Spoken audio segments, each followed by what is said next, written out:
Jasmine Carter never forgot the sound of that laughter.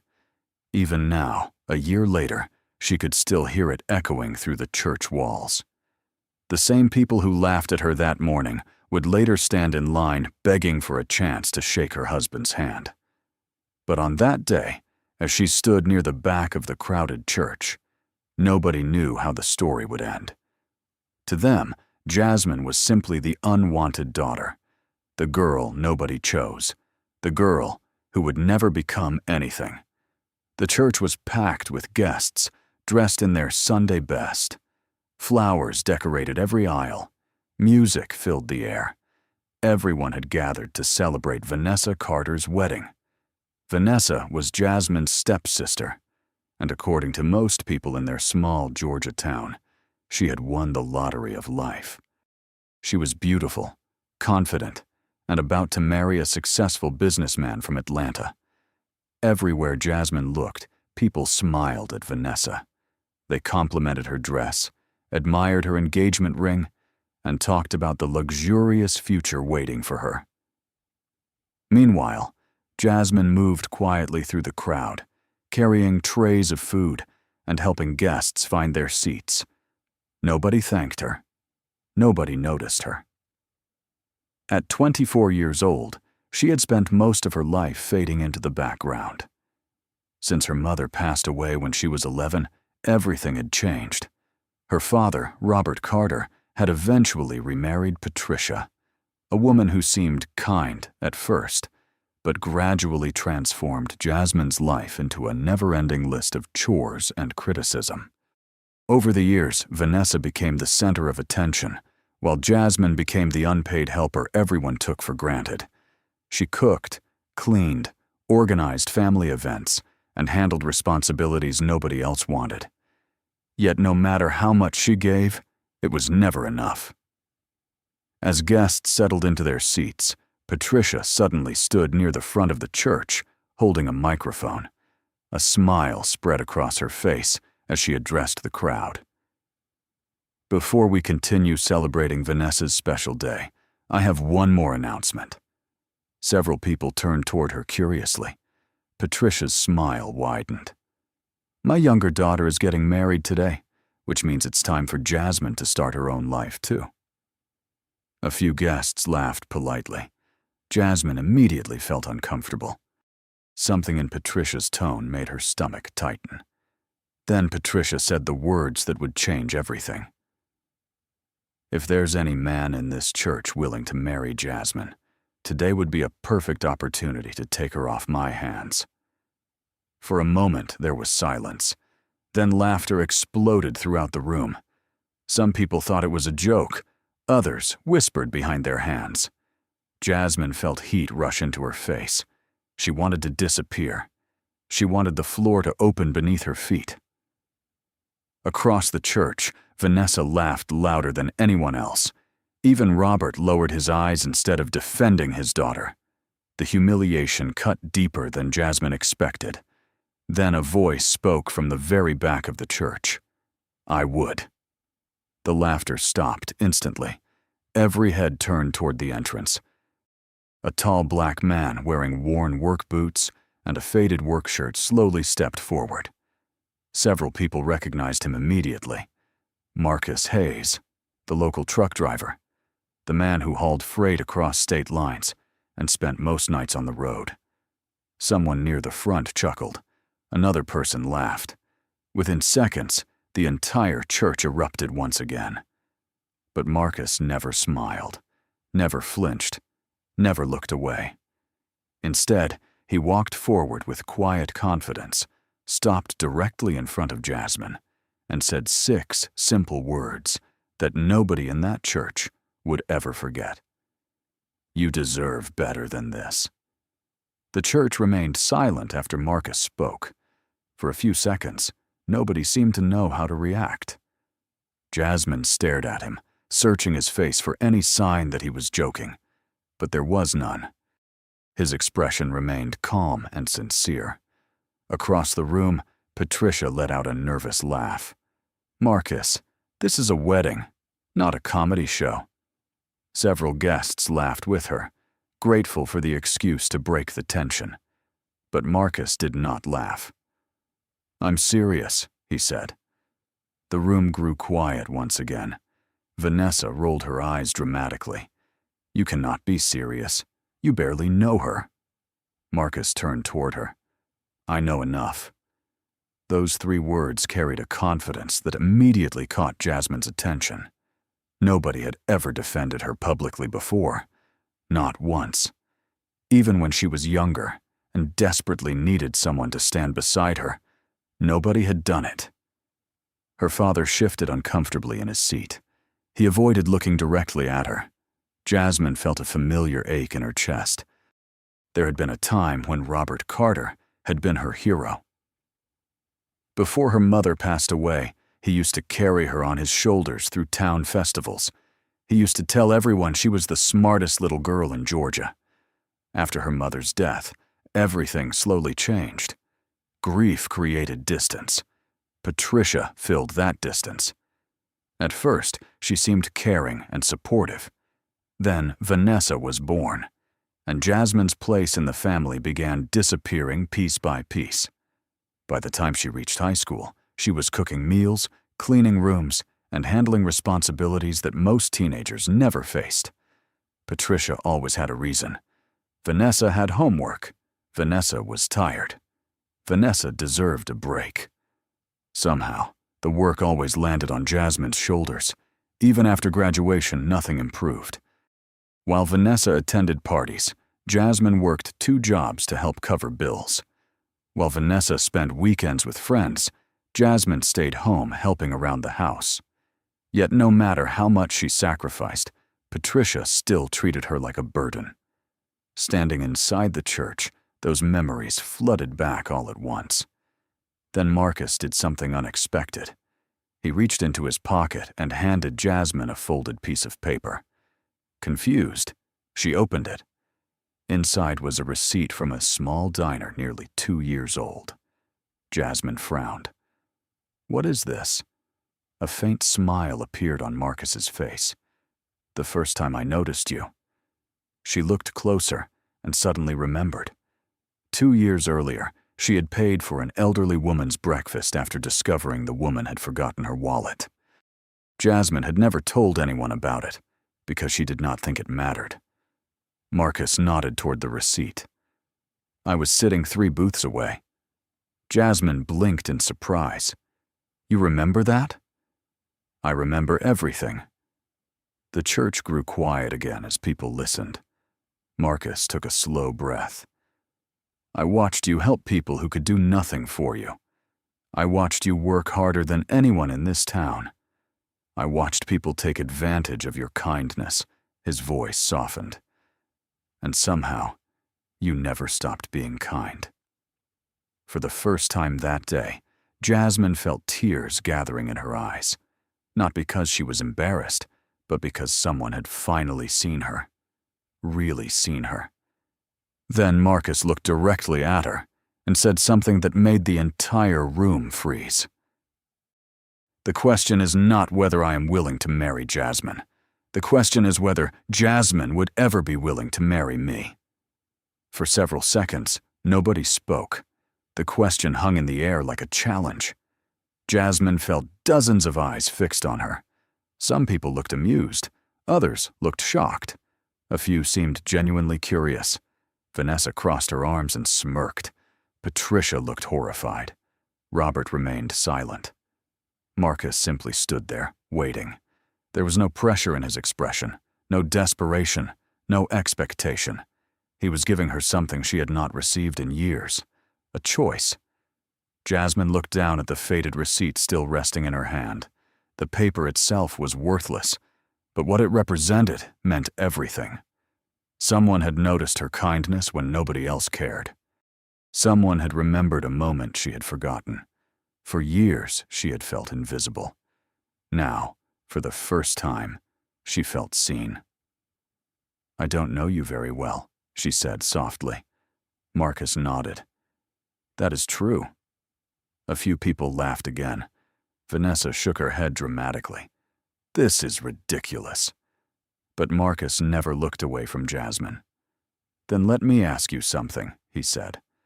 Have I ever been unkind to you? Jasmine thought about it. She had seen Marcus around town for years, sometimes at the gas station, sometimes at the diner, sometimes unloading freight from his truck near local businesses. Every memory she had of him was the same: polite, respectful, quiet. No, she admitted. Have I ever lied to you? No. Have I ever made you feel small? Jasmine felt her throat tighten. No. Marcus smiled gently. Then maybe that is enough for a beginning. The simplicity of his answer surprised her. He was not promising mansions. He was not promising luxury. He was not trying to impress anyone. He was simply offering honesty. Meanwhile, the wedding guests had become fully invested in the unexpected drama unfolding before them. Some whispered. Some pulled out their phones. Others watched, as if they were witnessing a movie. Vanessa finally stepped forward. You cannot seriously be considering this. Her voice carried open disbelief. He is a truck driver. Marcus remained silent. Jasmine looked at her stepsister. Then something unexpected happened. Instead of feeling embarrassed, she felt calm. All her life, she had measured herself through other people's opinions. Patricia's criticism, Vanessa's mockery, her father's disappointment. Suddenly, those voices seemed less important. And what is wrong with being a truck driver? She asked. The question stunned Vanessa. Even Patricia looked shocked. Jasmine surprised herself too. She had never spoken back before. Not like that. Vanessa opened her mouth but could not find an answer. The church became quiet once again. Then Marcus held out his hand. You do not need to decide today, he said. You do not owe me anything. Jasmine stared at his hand. At that exact moment, a phone vibrated inside Marcus's pocket. For the first time all afternoon, a flicker of tension crossed his face. He glanced at the screen and immediately silenced the call. Jasmine noticed. So did nobody else. A strange feeling settled in her chest. The call seemed important. Very important. Yet Marcus acted as though it did not matter. He returned his attention to her and smiled. Take all the time you need. What Jasmine did not know was that the missed call had come from a number that could change everything she thought she knew about the man standing in front of her. The wedding reception continued, but the celebration no longer belonged entirely to Vanessa and her groom. Everywhere Jasmine walked, people whispered about what had happened inside the church. Some thought Marcus had embarrassed himself. Others believed he was brave. Jasmine did not know what to think. All she knew was that, for the first time in years, someone had spoken to her as if she mattered. By late afternoon, the guests had moved outside beneath large white tents, decorated with flowers and ribbons. Music played across the property, while families gathered around tables covered with food. Vanessa remained the center of attention, but every so often Jasmine caught people glancing in her direction. The attention made her uncomfortable. Wanting a moment alone, she slipped away from the crowd and walked toward the edge of the property, where a line of oak trees offered shade from the summer heat. The temperature hovered near 85 degrees, and a light breeze moved through the branches overhead. For the first time all day, she could think clearly, or at least she tried to. Footsteps approached from behind. She turned and saw Marcus carrying 2 bottles of water. He handed one to her. You looked like you needed a break. Jasmine accepted it. Thank you. An awkward silence followed. Then Marcus smiled. I am guessing this is not how you expected today to go. That made her laugh softly. Not even close. They sat on a wooden bench beneath one of the trees. For several minutes, they simply watched guests moving around the reception area. Eventually, Jasmine asked the question that had been on her mind all afternoon. Why me? Marcus seemed unsurprised. Because you are different? Jasmine shook her head. That is not really an answer. Marcus looked toward the distant crowd. Most people spend their lives trying to be noticed. You spent yours helping people when nobody was watching. Jasmine frowned. You make me sound better than I am. No, Marcus replied quietly. I think everyone else spent years seeing less than what you are. Before she could respond, his phone vibrated again.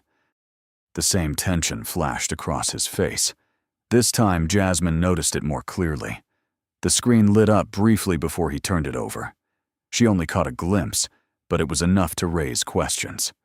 The caller identification did not show a person's name. Instead, it displayed something that looked like a corporate office line.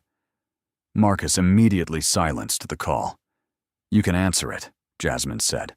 It seems important. It can wait. The answer came too quickly. For a moment, neither spoke. Then a black luxury SUV drove past on the highway visible beyond the trees. Marcus watched it disappear into the distance. Something about his expression changed. It lasted only a second, but Jasmine noticed. It was the look of someone carrying a secret. A few minutes later, a well-dressed man appeared near the reception entrance. He looked completely out of place among the wedding guests. Expensive suit, polished shoes, dark sunglasses. The stranger scanned the crowd until his eyes landed on Marcus.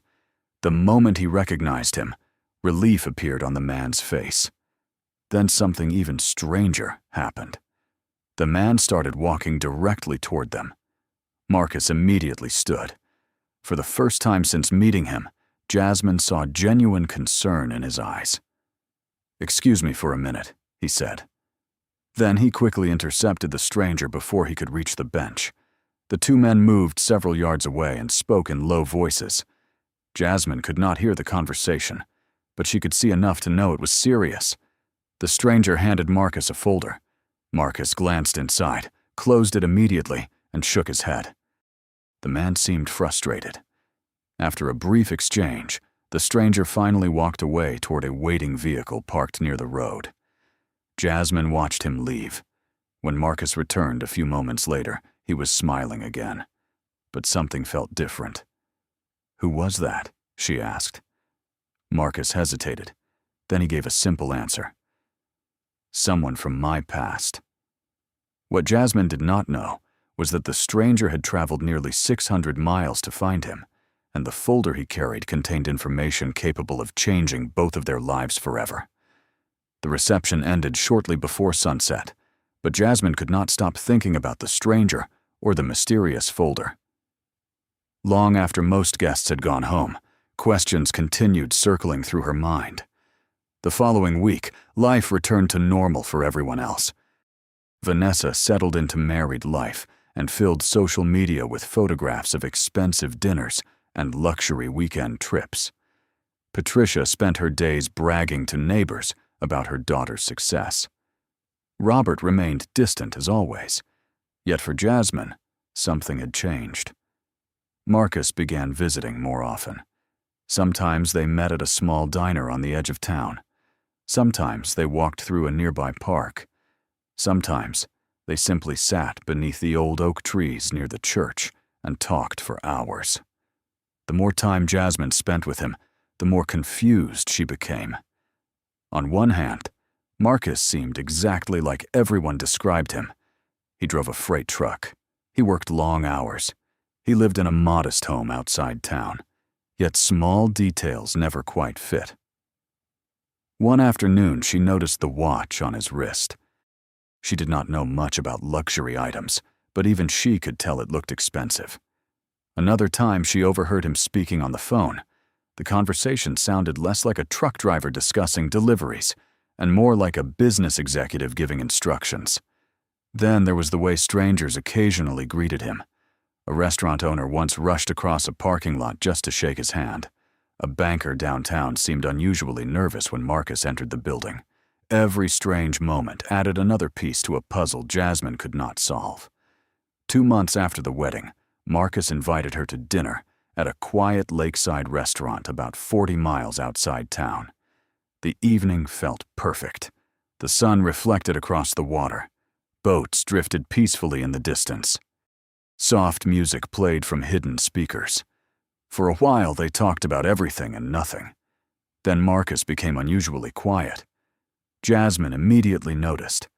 "Something is wrong," she said. Marcus stared across the lake. "There is something I should have told you a long time ago." Her heart skipped. "What is it?" Before he could answer, a helicopter suddenly appeared in the distance. Jasmine watched it approach, assuming it was passing through. Instead, it descended toward a private field near the restaurant. Her eyes widened. The aircraft landed smoothly while several people stepped out. One of them immediately started walking toward their table. Jasmine recognized him instantly. It was the same well-dressed man from Vanessa's wedding. Marcus closed his eyes briefly, as though he had hoped to avoid this moment. The man stopped beside them. "Sir, the board meeting begins in less than 2 hours. We cannot postpone it again." Jasmine froze. "Sir, board meeting." The words hit her like a lightning strike. The man seemed to realize she was present for the first time. His expression shifted. "She doesn't know?" Marcus slowly stood. For several seconds, nobody spoke. Finally, he looked directly at Jasmine. The calm expression she had come to trust remained on his face. But now there was something else. Resignation. Relief. Maybe both. He took a slow breath. "Jasmine, I am not who you think I am." Her pulse raced. "Then who are you?" The man beside him answered before Marcus could speak. "Marcus Hayes is the majority owner of Hayes Global Logistics, one of the largest transportation companies in the country." The world seemed to stop spinning. Jasmine stared at Marcus in disbelief, and for the first time since they met, she realized that almost everything she thought she knew about him was about to change forever. For several seconds, Jasmine could not speak. The sounds of the restaurant, the lake, even the helicopter seemed to fade into the background. All she could hear were the words that had just been spoken. One of the largest transportation companies in the country. Her eyes moved from the stranger to Marcus and back again. She searched for some sign that this was a misunderstanding, but neither man looked amused. Neither looked confused. The truth sat between them, impossible to ignore. "Tell me he is wrong," she finally whispered. Marcus lowered his eyes briefly. "He's not wrong." The answer felt like a punch to everything she thought she knew. Jasmine stood from her chair and stepped away from the table. She needed space to think. For months, she had shared conversations with Marcus. She had trusted him. She had slowly opened her heart to him. Now she was discovering that an entire part of his life had been hidden from her. Marcus followed a few steps behind. "Jasmine, please let me explain." She turned toward him. "Explain what? That you let me believe you were just a truck driver?" The disappointment in her voice was obvious. Marcus nodded slowly. "Yes." The honesty caught her off guard. Most people would have made excuses. Marcus simply accepted responsibility. The stranger quietly walked away, giving them privacy. For several moments, neither spoke. Finally, Marcus looked across the lake. 5 years ago, my grandfather passed away." Jasmine listened silently. "He built Hayes Global Logistics from one truck into a company operating across the entire country." His voice remained calm. "When he died, he left everything to me." Jasmine folded her arms. "Then why pretend to be someone else?" Marcus laughed softly, but there was no joy in it. "Because after the inheritance, I stopped knowing who cared about me and who cared about my money." He paused. "Friends changed. Relationships changed. Every conversation felt like a transaction." Jasmine remembered the way people treated Vanessa's husband because they believed he was wealthy. She remembered how Patricia measured success by status and appearances. Suddenly, Marcus's decision seemed less impossible. "So you walked away?" she asked. "Not completely. I still manage the company. I just stopped living inside that world." He smiled faintly. "Driving one of our trucks reminded me who I was, before everything became complicated." The answer made more sense than she expected, yet one question still remained. "Why did you not tell me?" Marcus looked directly into her eyes. "Because you were the first person who ever treated me exactly the same, before and after knowing my name." Jasmine felt her anger weaken. He continued, "You never asked what I owned. You never asked what I earned. You never tried to impress me." His voice softened. "You only cared about whether I was a good person." The sincerity in his words made it difficult to stay angry. Then Marcus reached into his jacket and pulled out the same folded diner receipt from months earlier. "The day I kept this receipt, I made a promise to myself." Jasmine stared at it. "What promise?" Marcus smiled. "If I ever found the woman who paid for a stranger's breakfast when nobody was watching, I would never let her go." Before Jasmine could respond, her phone suddenly buzzed. The caller identification displayed Vanessa's name. The moment she answered, she heard panic in her stepsister's voice. And within seconds, Jasmine realized that while her world had just changed forever, Vanessa's perfect life was beginning to fall apart. The panic in Vanessa's voice was unlike anything Jasmine had ever heard before. Gone was the confidence. Gone was the arrogance.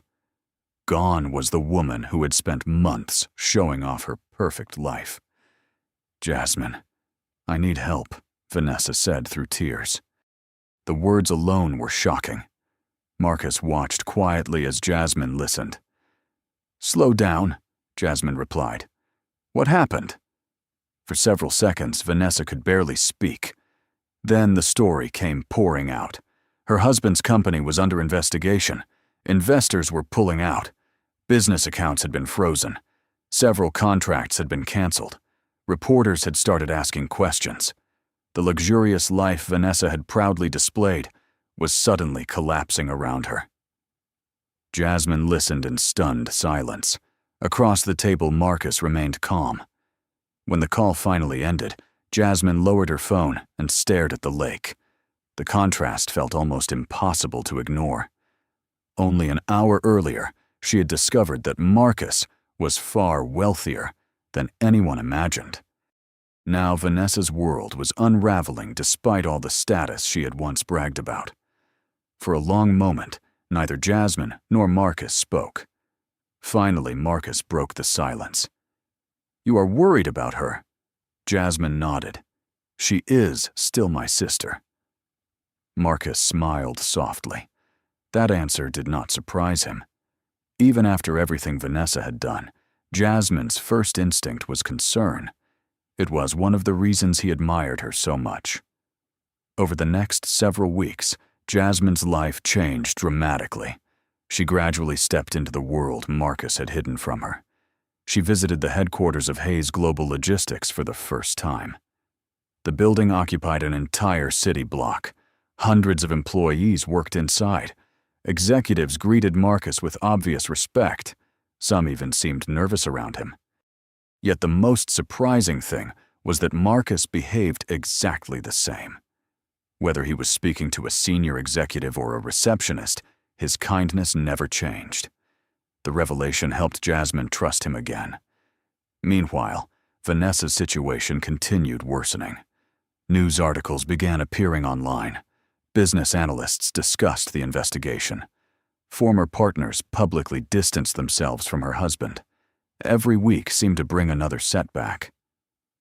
One afternoon, Jasmine received a message from Patricia asking if she could come home for a family dinner. The request felt strange. Patricia rarely contacted her unless she needed something. Curious, Jasmine agreed.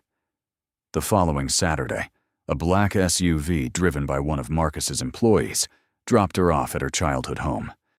The moment she stepped out, neighbors started staring. Word had already spread. People knew she was connected to Marcus.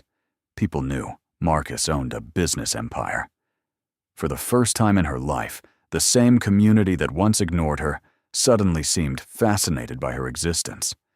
Inside the house, the atmosphere felt tense. Vanessa looked exhausted. Patricia seemed unusually quiet. Even Robert appeared uncomfortable. During dinner, nobody talked much. Finally, Patricia set down her fork and looked directly at Jasmine. "We made mistakes." Jasmine froze. The admission was something she had waited years to hear. Before she could respond, a television in the living room interrupted the silence. A breaking news report appeared on the screen.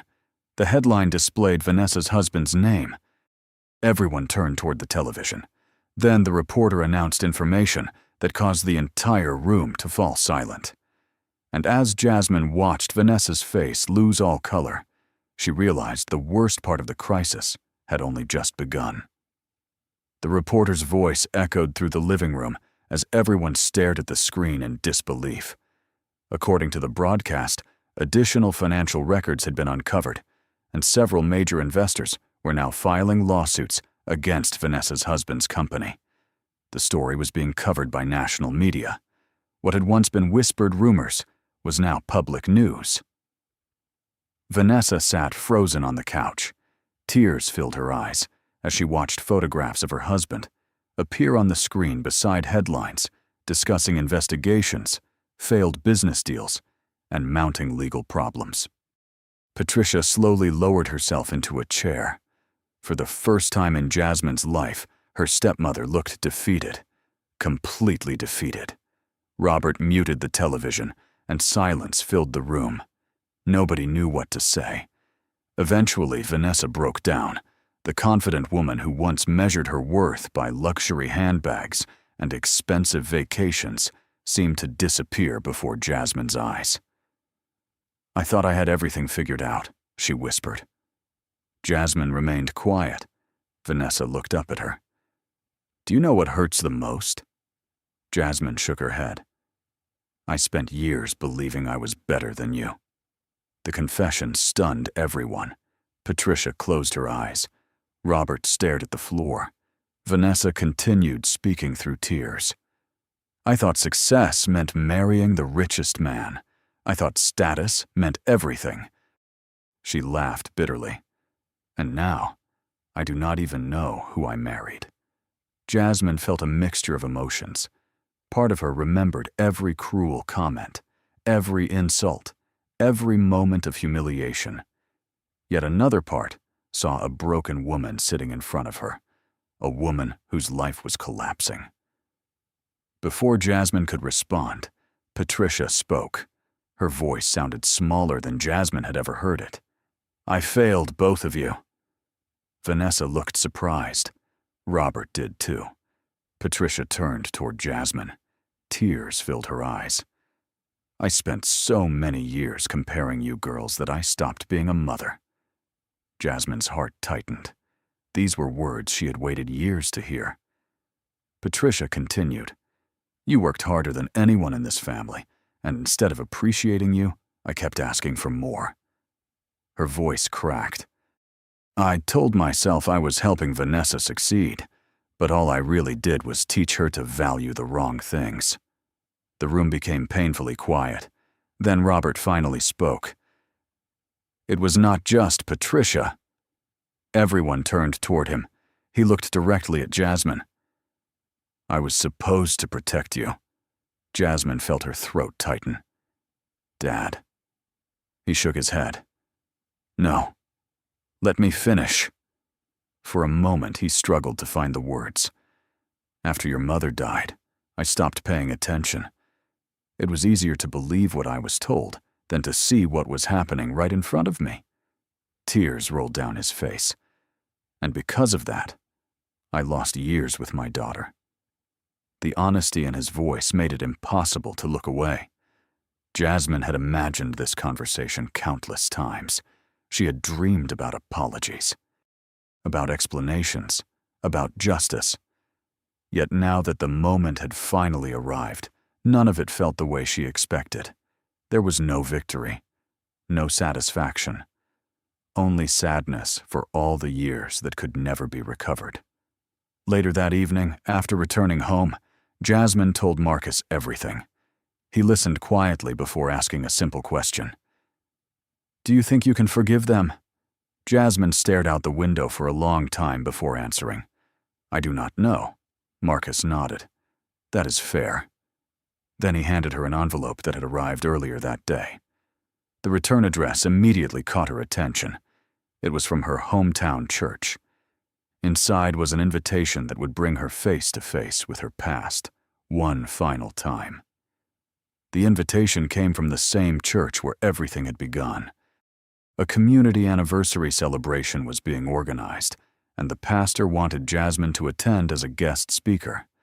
At first, she wanted to decline. Too many memories lived inside those walls. Too much pain. But after several days of thinking, she accepted. On the morning of the event, a convoy of vehicles pulled into her hometown. Word spread almost instantly. People stepped outside stores. Children pointed from sidewalks. Neighbors gathered on front porches. Everyone wanted a glimpse of the woman whose life had become the subject of countless conversations. Yet when Jasmine stepped out of the vehicle, she was not focused on the attention. She was focused on the church standing at the end of the street. The same building where she had once felt smaller than everyone around her. Marcus walked beside her as they entered. The sanctuary was already filled with people. Some recognized her immediately. Others stood and applauded. Jasmine felt overwhelmed, not because of the applause, but because she remembered a different day when laughter had filled the room instead. The pastor welcomed her warmly before inviting her to the stage. For a moment, she simply looked across the crowd. Familiar faces stared back, some smiling, some emotional, some ashamed. Then Jasmine began speaking. She talked about kindness. She talked about perseverance. She talked about the danger of measuring people by appearances. The room listened carefully. Many people lowered their eyes as they recognized themselves in her story. When she finished, the audience stood and applauded. But the most important moment happened afterward. Patricia approached first. Tears filled her eyes. Without saying a word, she wrapped her arms around Jasmine. Vanessa followed. Then Robert. For the first time in years, they stood together as a family. Not a perfect family. Not a healed family. But a family finally trying. Later that afternoon, Marcus gathered several community leaders inside a meeting room attached to the church. Jasmine sat beside him, curious about what he planned to announce. The room became quiet as Marcus stood. "This town gave me something priceless," he said. "It gave me the opportunity to meet the woman I love." He glanced toward Jasmine before continuing. "I want to give something back." The audience listened attentively. Marcus revealed plans for a new community center that would provide job training, financial education, scholarship opportunities, and support programs for single parents. The project would be funded entirely through a charitable foundation created in Jasmine's name. Gasps filled the room. Several people began crying. Jasmine herself sat speechless. She had no idea Marcus had been planning something so meaningful. Construction began several months later. The center quickly became one of the most important resources in the region. Hundreds of people enrolled in classes. Dozens found new careers. Students received scholarships. Families received support. Lives changed. One afternoon, nearly a year after the grand opening, Jasmine walked through the center reviewing reports. A receptionist approached and handed her an application. "Someone wants to work here," she said. Jasmine glanced at the name and froze. Vanessa Carter. For a long moment she stared at the paper. The woman who once mocked her now wanted to help others rebuild their lives. Through the glass entrance, Jasmine could see Vanessa sitting quietly in the waiting area. Their eyes met across the room. Vanessa looked nervous, hopeful, ashamed, human. Jasmine slowly lowered the application and looked toward her office window, where sunlight poured across the floor. Some stories ended with revenge, some ended with victory, but the most difficult endings involved forgiveness. After a long silence, Jasmine stood and began walking toward the waiting area. Before anyone could hear what she was about to say, the door closed behind her. Thanks for watching. If you enjoy the story, please subscribe to this channel.